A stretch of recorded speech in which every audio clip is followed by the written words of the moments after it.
I'll give you, there you go. Great.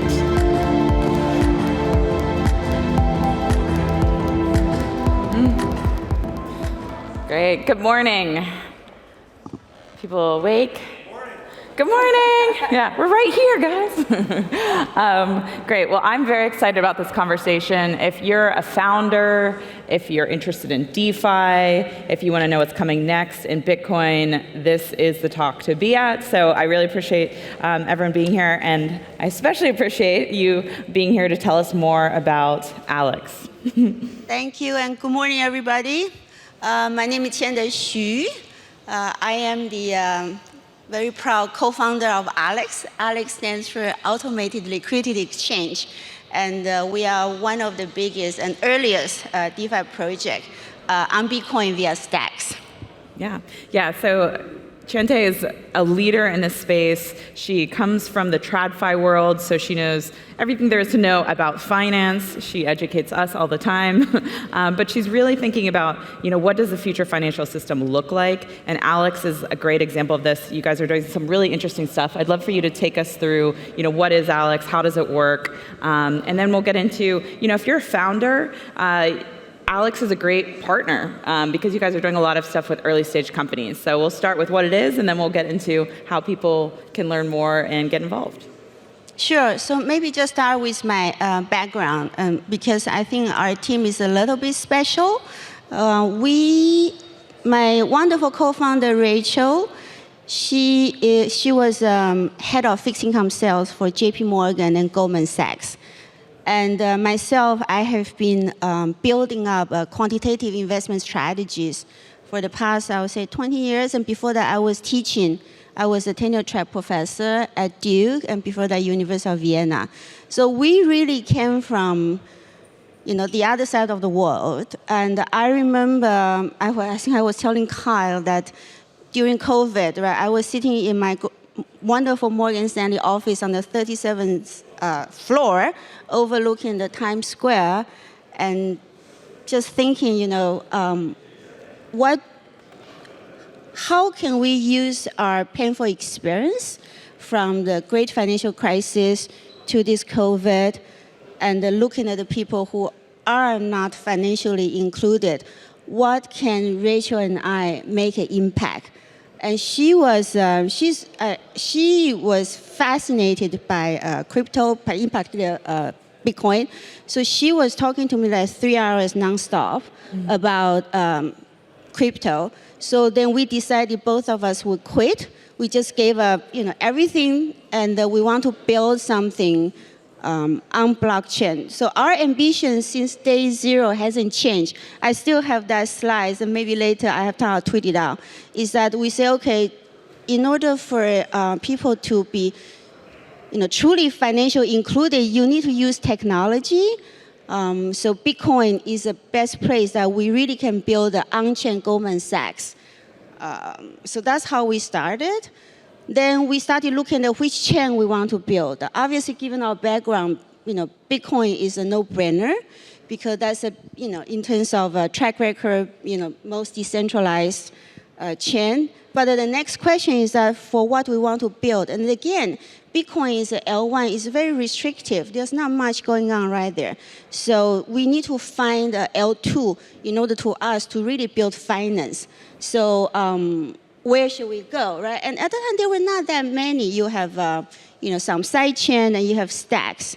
So we decided to start building on stacks, and that was a little bit more than 2 years ago. We started building on stacks. So we very quickly became, I would say, a multi-featured DeFi only on stacks. Then, ordinal BRC20, all this evolution just happened right in the middle.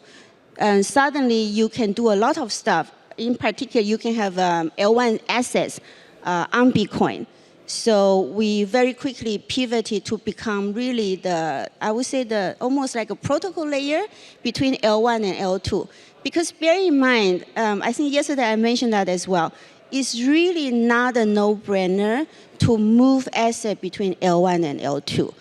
Just give you a very simple example. L2 is somewhere you use smart contract, you want to do lend borrow, you want to trade, not just for swaps.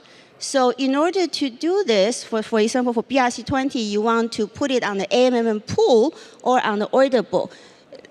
This is what you need to do before we stepped in, right? Before Alex stepped in. You need to somehow create a transfer inscription ID. Then you need to send this transfer inscription ID to a packing account like Alex.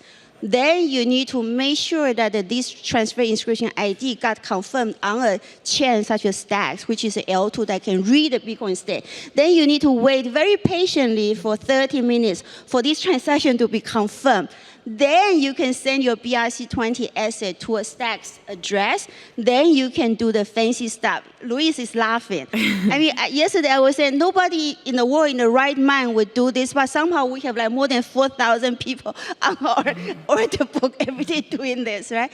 So really here you see where our problem is, that there's nobody at the moment, doesn't matter if Stacks or other L2 chain that's stepping in and say, okay, let's build out this infra. Number one, abstract away the complexity between L1 and L2. Because again, remember, as much as we love Bitcoin, at the moment, it can only do send and receive. It cannot do finance. It can do money. It can do value. It cannot do finance.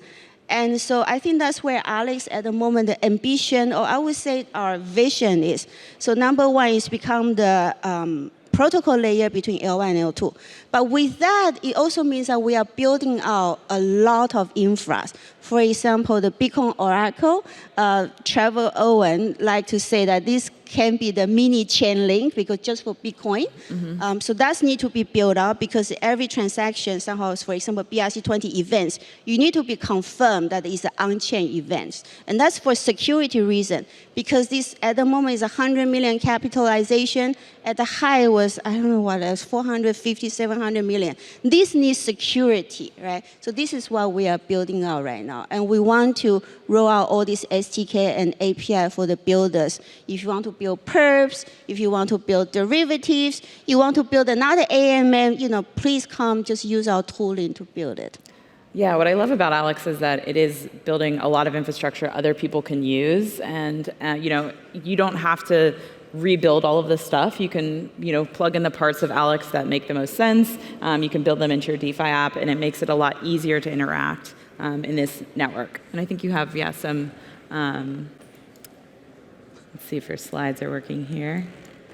Yeah, okay, so just, can you, you talked about speed, you talked about bridging, there's like a lot of pieces. What do you want founders to know is like the one thing they should think about for Alex, like what they can do there? I think I always like to make this very silly example because we are in London. You remember Harry Potter? After summer, he has to go back to Hogwarts. He has to go to this platform, 8 3/4? He has to bump his head into the wall. Remember that one, right? In order to go to Hogwarts to do something magical. I hope that Alex is that invisible wall for you that is not a wall anymore. So if you want to build something, particularly for DeFi, again, for finance, right?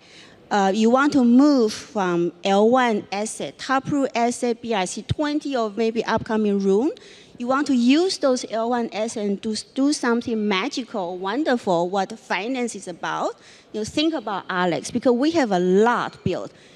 Example, you want to build a new AMM, okay? You can use our bridging assets. We are currently building bridge. We have already a bridge between EVM and Stacks. We are building the bridge between Bitcoin and Stacks. So you have that, you use that to bridge your assets, and then you can use our current AMN according to OKX team, but apparently this is one of the best AMN out there.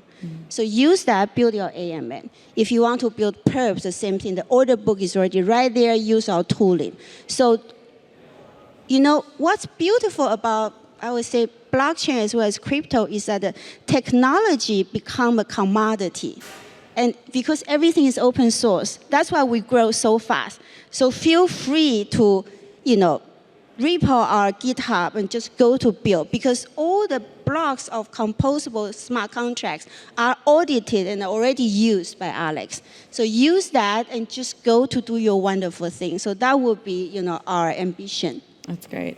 Yeah, and you sort of mentioned, waiting for confirmation times. We know Bitcoin's very slow. We're getting all these speed upgrades with stacks coming with Nakamoto in the next couple of months. What are the things that you want to see? What's kind of the future of Bitcoin DeFi? We've heard a lot of examples in this event. People are talking about the underbanked. People are talking about similar level of DeFi that you see on Ethereum. What is the thing that you're most excited about that you think will come next with Bitcoin DeFi? Right. I think what stands out about Bitcoin DeFi is that Bitcoin is not a smart contract layer. Ethereum is. So any L2 on Ethereum, somehow the user have to decide you want to be on the L1 or on the L2. With Bitcoin, if you are interested in DeFi, you have no choice.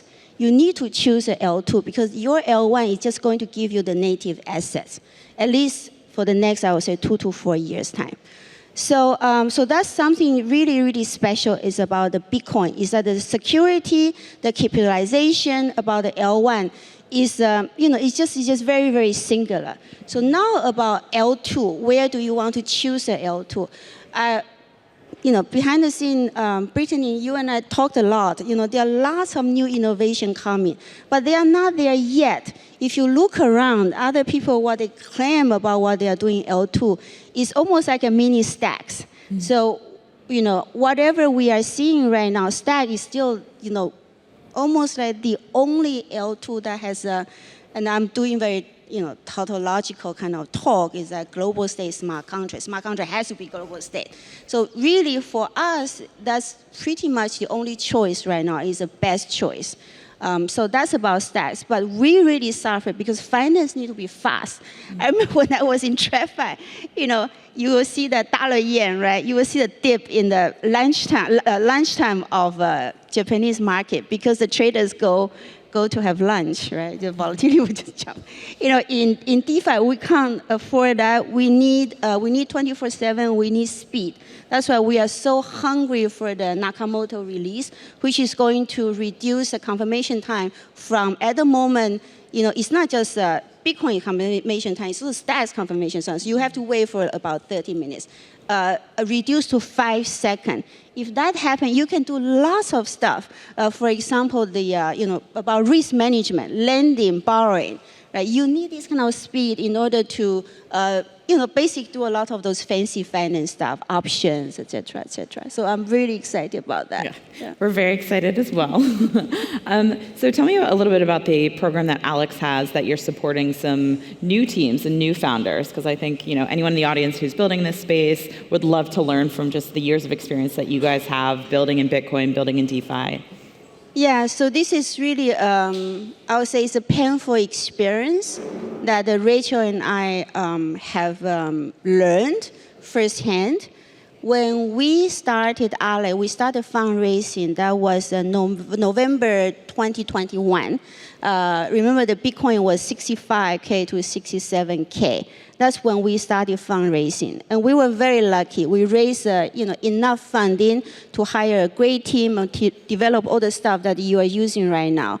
But throughout the time, especially 2023, lots of good builders who we talk to, we partner with, they just don't survive because it's a bear market. And we really feel the pain. There's so many good people. I think Gina and Dave yesterday were still talking about who we are missing. Really good builder. They just have to leave Web3 and go back to do the Web2 job. So Rachel and I were thinking, okay, how can we help? Because we want to partner with them. We can't do everything ourselves. We understand that. At the moment, Alex is at 92 to 97% of stacks. And that's not something that we want to congratulate ourselves. It's bad. We don't want that, right? So just like you don't want JP Morgan or Bank of America to be the only bank you can go to.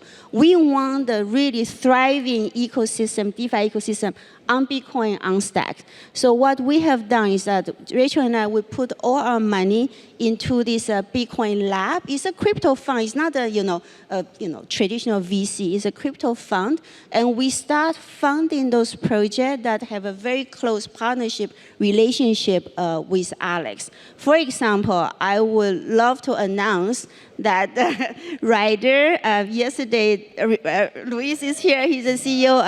Yes, he absolutely.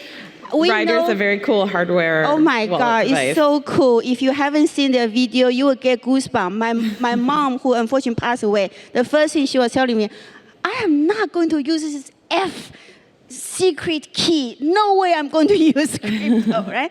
It's too bad that she passed away. She will see Ryder. She will have the first Ryder. Anyway, we are very pleased to announce that because we know the founders so well, Marvin and Ryder, so they are one of our first investment. And then we are also investing in other, wallet developer together with Ryder. We're going to come up with a social wallet, right? So Rachel's dream is that, you don't need to, create a wallet and do this, that. You just can use your Telegram. You can do everything. That's her vision. And then we are also founding a very strong team based in Asia for bridging. So because we already built some bridges, but somebody need to take over for the governance, in particular for, to build out more, to build almost like a one-click bridge between, for example, Ethereum and Bitcoin. So we are founding that team as well. But I am really excited about one thing that I think the stacks and also Bitcoin is the best place to do. But you can throw, eggs at me because it's not really truly DeFi, right? It's really about how can you make sure people can generate yield with their Bitcoin or with their USDT and USDC. At the moment, US dollar treasury give you really good yield, whereas DeFi not so. It's not that competitive. We just have to be very honest with ourselves. So we are founding a team, very good background. They basically will take the USDC and USDT and put into almost like a reverse repo of repo investment, get an overnight loan so that at the moment the yield is about 4 to 6%. And then in the back is 100% collateralized with the US Treasury. So basically, if you have USDC or USDT through our partner who is going to build on Alex, you can get 4 to 6% real yield. So that's what I am very excited about, is that we cannot do all this ourselves. So we have all these very strong partners come to build with us. And through that, they get tech, they get funding, and also we have a vast network and we have a very good community that can benefit. Yeah, it's fantastic. So, like I said, if you're a founder, if you are working in DeFi, if you just want to learn some of the hard lessons that you've learned being in bear markets, bull markets, definitely check out Alex. Where else can people find more about the investment program, about Alex, how to get involved? What are the best places? The best place, I think, is the website, is alexgo.io. You can see all the ecosystem that have built or currently building on Alex.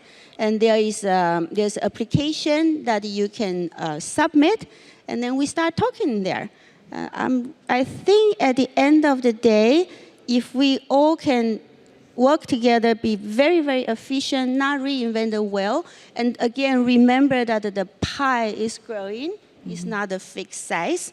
If we all have the same mindset, then Bitcoin DeFi can be very, very competitive to other DeFi ecosystem. Yeah, fantastic. Well, thank you for coming today. Thank you guys for tuning in. Thank you for being here. Really Thank nice you. to be here.